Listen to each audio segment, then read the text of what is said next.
गोविंद शिल्प घेऊन येत आहे 79 ट्विन बंगलोचा भव्य दिव्य पंढरपुरातील एकमेव प्रकल्प। आमच्या प्रकल्पाची वैशिष्ट्ये मनाला शांती देणारं महादेवाचं मंदिर, मुख्य रस्ता सुमारे 30 फुटांचा, अंतर्गत रस्ता सुमारे 20 फुटांचा, ग्रामपंचायत योजनेचा प्रत्येक बंगलोजला स्वतंत्र नळ, सांडपाण्याची सुरक्षित विल्हेवाट, सर्व टाइल्स ग्लॉसी आणि नामांकित कंपनीच्या, सर्व स्टँड खिडक्या चौकटी सुपर ब्लॅक ग्रेनाइट, दोन्ही अटॅच बाथरूम पूर्णपणे टाइल्स, पंतप्रधान हर नळ योजना पूर्णत्वाकडे, bathroom basin kitchen CP fittings हे जगवार कंपनीचे, स्टील वर्क पूर्णपणे जिंदाल कंपनीचे, 1000 लिटर पाण्याची टाकी, 150 लिटर सोलर वॉटर हीटर सोबत वॉटर प्युरिफायर, प्रत्येक बंगलोजला स्वतंत्र पार्किंग, दर्शनीय भाग पूर्णपणे डॅटो टाइल्स, टाटा प्रवेश कंपनीचे आकर्षक भक्कम दरवाजा, छोटी उंचीचे सुरक्षित कंपाऊंड। मग विचार काय करताय? गोविंद शिल्प, पत्ता गट नंबर 95, हॉटेल अंगण शेजारी, टाकळी रोड, पंढरपूर।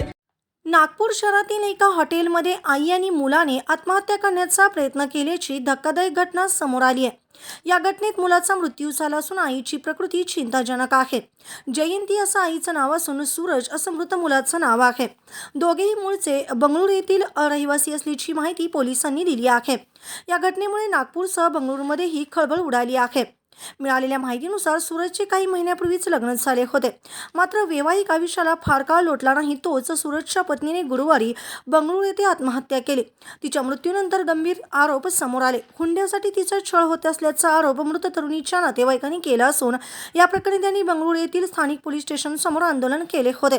या आंदोलनामुळे प्रकरणाला वेगळे वळण लागले आणि संपूर्ण कुटुंब मानसिक तणावाखाली असल्याचे समोर आले। दरम्यान बंगळुरूमध्ये आंदोलन सुरू असतानाच सूरज आणि त्यांची आई जयंती नागपूरला दाखल झाले।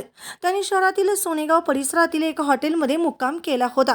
काही कारणास्तव तिथे दोघांनी आत्महत्या करण्याचा टोकाचा निर्णय घेतल्याचं प्राथमिक तपासात समोर आलं। हॉटेलच्या खोलीत दोघांनी आत्महत्या करण्याचा प्रयत्न केला। काही वेळानंतर हॉटेल कर्मचाऱ्यांना संशय आल्याने त्यांनी तातडीने दरवाजा उघडून पाहणी केली असता ही गंभीर बाब उघडकीस आली।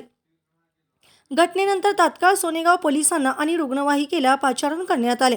दोघांनाही तातडीने रुग्णालयात दाखल करण्यात आले, मात्र उपचारादरम्यान सूरजचा मृत्यू झाला तर जयंती यांची प्रकृती गंभीर असून त्यांच्यावर अतिदक्षता विभागात उपचार सुरू आहेत। डॉक्टरांच्या माहितीनुसार जयंती यांची स्थिती नाजूक असून पुढील काही तास महत्त्वाचे आहेत। या घटनेची माहिती मिळताच सोनेगाव पोलिसांनी हॉटेलमध्ये घटनास्थळी पंचनामा केला असून आत्महत्येचा नेमका प्रकार आणि कारणांचा तपास सुरू केला आहे। आत्महत्येपूर्वी कोणतीही चिठ्ठी लिहिली आहे का याबाबत ही चौकशी सुरू आहे। तसेच बंगळुरूमधील सूरजच्या पत्नीच्या मृत्यूशी या घटनेचा काही संबंध आहे का याचा देखील तपास केला जातोय। ताज्या घडामोडी पाहण्यासाठी आमच्या YouTube चॅनलवरील PVR म्हणजेच पंढरी वार्ता या न्यूजला सबस्क्राइब करा आणि शेजारील बेल आयकॉनवर क्लिक करा।